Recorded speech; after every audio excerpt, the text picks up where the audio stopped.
அனைவருக்கும் வணக்கம். மேசராசனையர்களான நீங்கள் உலகில் எந்த மூலையில் இருந்தாலும் நாளை இதை செய்ய தவறாதீர்கள். அந்த வகையில் நாளை என்னன்னா, இன்றைய நாளில் மேசராசனையர்களான நீங்கள் என்ன செய்ய வேண்டும், என்ன செய்யக்கூடாது, என்ன செய்தால் என்ன மாதிரியான நன்மைகள் எல்லாம் உங்களுடைய வாழ்வில் ஏற்படும் என்பது குறித்தான முழுமையான பதிவை தான் இந்த வீடியோல நம்ம விரிவா பார்க்க போகிறோம். அந்த வகையில நாளை சித்ரா பௌர்ணமி விழா உலகெங்கிலும் மிக விமர்சையாக கொண்டாடப்பட இருக்கு. இந்த சித்ரா பௌர்ணமி பொறுத்த வரைக்கும் ராஜ கிரகங்களாக விளங்கும் சூரியன் உச்சம் பெற்றும் சந்திரன் முழுமையடைந்தும் திகழும் இந்த சித்திரை மாதம். அந்த மாதத்தில் வரும் பௌர்ணமிக்கு நமது முன்னோர்கள் முக்கியத்துவம் கொடுத்து அந்த நாளை சித்ரா பௌர்ணமியாக கொண்டாடுகின்றனர். மதி நிறைந்த நாளான அன்றைய தினம் இறை வழிபாட்டை மேற்கொண்டால் மனம் நிறைந்த வாழ்க்கை அமையும். அந்த சித்ரா பௌர்ணமி திருநாள் இந்த 2026 ஆண்டு மே மாதம் 1ஆம் தேதி வெள்ளிக்கிழமை அன்று வருகிறது. அன்றைய தினம் பௌர்ணமி பூஜையை முறையாக மேற்கொண்டால் நினைத்தது நிறைவேறும். நமது பாவ புண்ணியங்களை பதிவு செய்து வைப்பவர் சித்ரகுப்தன் ஆவார். அந்த சித்ரகுப்தனை திருப்தி செய்வதற்கு முற்காலத்தில் சித்ரா பௌர்ணமியை தேர்ந்தெடுத்து வழிபட்டதாக சொல்வார்கள். அன்றைய தினம் அன்னதானம் செய்தார் என்ன தடை இருந்தாலும் அகலும். மதுரையிலும் சித்ரா பௌர்ணமி விழாவை கொண்டாடி மகிழ்கின்றனர். இந்த நாளில் சொக்கநாத பெருமானும் மீனாட்சி அம்மனும் திருக்கல்யாணம் செய்து கொள்ளும் வைபவம் நடைபெறும். கள்ளழகர் மதுரைக்கு எழுந்தருள்வதும் இந்த நேரத்தில்தான். இந்த நாளில்தான் இந்திரன் தன் சாபம் நீங்க சொக்கநாதரை வழிபட்டு பேறு பெற்றார். அதே போல் நமக்கு பாவமும் சாபமும் நீங்கவும் உன்னத வாழ்வு அமையவும் சித்ரா பௌர்ணமியை கொண்டாடுங்கள். செல்வ வளம் பெருகும் வகையிலான வாழ்க்கை அமைந்து கொள்ளுங்கள். திதி பார்த்து வழிபட்டால் விதி மாறும் என்பது பழமொழி. விதியை வெல்லும் ஆற்றல் யோகமான திதிகளில் செய்யும் வழிபாட்டிற்கு உண்டு. அந்த வகையில் அமாவாசை திதியும் பௌர்ணமி திதியும் நமது பாவ புண்ணியங்களை பதிவு செய்து வைப்பவர் சித்ரகுப்தன் ஆவார். அந்த சித்ரகுப்தனை திருப்தி செய்வதற்கு முற்காலத்தில் சித்ரா பௌர்ணமியை தேர்ந்தெடுத்து வழிபட்டதாக சொல்வார்கள். அதேபோல் அன்றைய தினம் அன்னதானம் செய்தால் என்ன தடை இருந்தாலும் அகலும். மதுரையிலும் சித்ரா பௌர்ணமி விழாவை கொண்டாடி மகிழ்கின்றனர். இந்த நாளில் சொக்கநாத பெருமானும் மீனாட்சி அம்மனும் திருக்கல்யாணம் செய்து கொள்ளும் வைபவம் நடைபெறும். கள்ளழகர் மதுரைக்கு எழுந்தருள்வதும் இந்த நேரத்தில்தான். இந்த நாளில்தான் இந்திரன் தன் சாபம் நீங்க சொக்கநாதரை வழிபட்டு பேறு பெற்றார். அதே போல் நமக்கும் பாவமும் சாபமும் நீங்கவும் உன்னத வாழ்வு அமையவும் சித்ரா பௌர்ணமியை கொண்டாடுங்கள். செல்வ வளம் பெருகும் வகையிலான வாழ்வை அமைத்துக் கொள்ளுங்கள். திதி பார்த்து வழிபட்டால் விதி மாறும் என்பது பழமொழி. விதியை வெல்லும் ஆற்றல் யோகமான திதிகளில் செய்யும் வழிபாட்டிற்கு உண்டு. அந்த வகையில் அமாவாசை திதியும் பௌர்ணமி திதியும் முக்கியமானவை. ஒன்று நிலவு நிறைந்த நாள், ஒன்று நிலவு மறைந்த நாள். நிலவு நிறைந்த நாளில் நாம் விழா கொண்டாடுகின்ற போது இறையருள் பரிபூரணமாக நமக்கு கிடைக்கும். நிலவு மறைந்த நாளில் முன்னோர்களை வழிபட்டால் முன்னேற்றத்தில் ஏற்படும் தடைகள் அகலும். அது போன்ற நாட்களில் கடல் அருகில் நாம் சென்று பார்த்தால் தண்ணீர் மேல் நோக்கி எழுவதை காணலாம். அலை எழும்புவது போல அலைபாயும் உள்ளங்களுக்கு அமைதி கிடைப்பதற்காகவே இது போன்ற வழிபாடுகளை நாம் முன்னோர்கள் மேற்கொண்டனர். ஆயுள் விருத்தியும் செல்வ விருத்தியும் தரும் வழிபாடாக பௌர்ணமி வழிபாடு உள்ளது. செட்டிநாட்டு பகுதியில் இந்த சித்ர பௌர்ணமியை சீரும் சிறப்பமாக கொண்டாடுவது வழக்கம். பூஜை அறையில் விநாயக பெருமானை மையத்தில் வைத்து அருகில் ஏடும் எழுத்தாணியும் வைத்து சித்ரகுப்தன் படியளப்பு என்று எழுதி வைப்பர். சூரிய வெளிச்சத்தில் கிழக்கு நோக்கி பொங்கல் வைப்பர். சர்க்கரை பொங்கல் வெண்பொங்கல் ஆகிய இரண்டும் வைத்து கொழுக்கட்டை இனிப்பு பலகாரங்கள் போன்றவற்றை இலையில் பரப்பி வைத்து பலா வாழை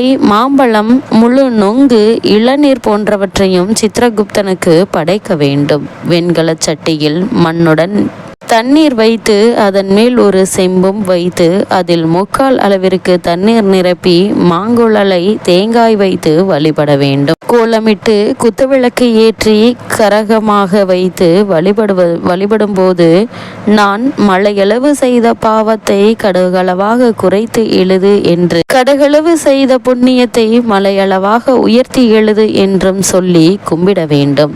அதோடு இனிமேல் எந்த பாவமும் செய்ய மாட்டேன், அருள் கூர்ந்து செய்த பாவத்தின் அளவை குறைத்துவிடு என்றும் புண்ணியத்தை செய்ய நீயே வழிகாட்டு என்றும் மனமுருகி சித்திரகுப்தனிடம் பிரார்த்தனை செய்யுங்கள். சித்ரா பௌர்ணமி நாளில் நாம் வைக்கும் குழம்பில் தட்டை பயிரும் மாங்காயும் சேர்த்து வைக்க வேண்டும். ஜவ்வரிசி பாயாசம், அப்பளம், பானகம், நீர்மோர் வைத்து வழிபடலாம். இந்த விரதத்தை முழுமையாக கடைபிடித்தவர்கள் இரவு நேரத்தில் நிலவை பார்த்த பிறகுதான் சாப்பிட வேண்டும். அந்த வகையில் மேசராசினியர்களுக்கு இந்த சித்ரா பௌர்ணமியான இன்றைய நாளில் மேலும் என்ன மாதிரியான நன்மைகள் எல்லாம் உங்களுடைய வாழ்வில் ஏற்பட இருக்கு என்று பார்க்கும்போது, பூர்வ புண்ணிய ஸ்தான அதிபதி சூரியன் சுக்கிரனுடைய நட்சத்திரமான பரணி நட்சத்திரம் இருக்கிறார். உங்களுடைய ராசிக்கு 2 7க்குரியவன் நட்சத்திரத்தில் சூரியன் அமர்ந்து துலாம் ராசியை பார்ப்பதால் மனதில் தன்னம்பிக்கை அதிகரிக்குங்க. புதன் கூட இருந்து யோகத்தை ஏற்படுத்துவதால் பேச்சு புத்திசாலித்தனம் வெளிப்படக்கூடிய ஒரு தருணமாகவும் இன்றைய நாள் உங்களுக்கு அமைய இருக்கு. இல்லறத்தில் இனிமை சேருங்க. இவ்வளவு நாட்களாக கணவன் மனைவிக்குள் ஏற்பட்டு வந்த சண்டை சச்சரவுகள், பூர்வீக சொத்து சம்பந்தமாக ஏற்பட்டு வந்த பிரச்சனைகள் அனைத்திற்குமே நல்ல ஒரு தீர்வு கிடைக்க இருக்கு. உத்தியோக காரணமாகவோ அல்லது மற்ற காரணங்களுக்காகவோ குடும்பத்தை விட்டு பிரிந்திருந்தவர்களும் கூட ஒன்று சேரக்கூடிய ஒரு தருணமாகவும் இக்காலகட்டம் இருக்கு என்பதை கிரகங்களுடைய சஞ்சார நிலைகள் தெளிவாகவும் உறுதியாகவும் எடுத்து காட்டுதுங்க. அது மட்டும் இல்லாம மேசராசினியர்களுக்கு இந்த சித்ரா பௌர்ணமியான இன்றைய நாளில் தன்னம்பிக்கை, தலைமைத்துவம், அரசாங்க ஆதரவு கிடைக்கும். சுக்கிரன் உங்களுடைய ராசிக்கு 2ல் இருப்பதால் பொருளாதாரத்தில் சிரமம் இருப்பதற்கான வழி இல்லைங்க. கூடுதல் வருமானத்திற்கு வழிபிறக்கக்கூடிய தருணமாகவும் அமைகிறது. உங்களுடைய ராசிக்கு 11ல் ராகு இருப்பதால் எதிர்பாராத லாபங்கள் கிடைக்க இருக்கு. லாபஸ்தானத்தினை குரு பார்ப்பதால தொழில் வியாபார லாபம் நன்றாகவே இருக்கும் என்பதையும் கிரகநிலைகள் மீண்டும் மீண்டும் உறுதியளிக்குது.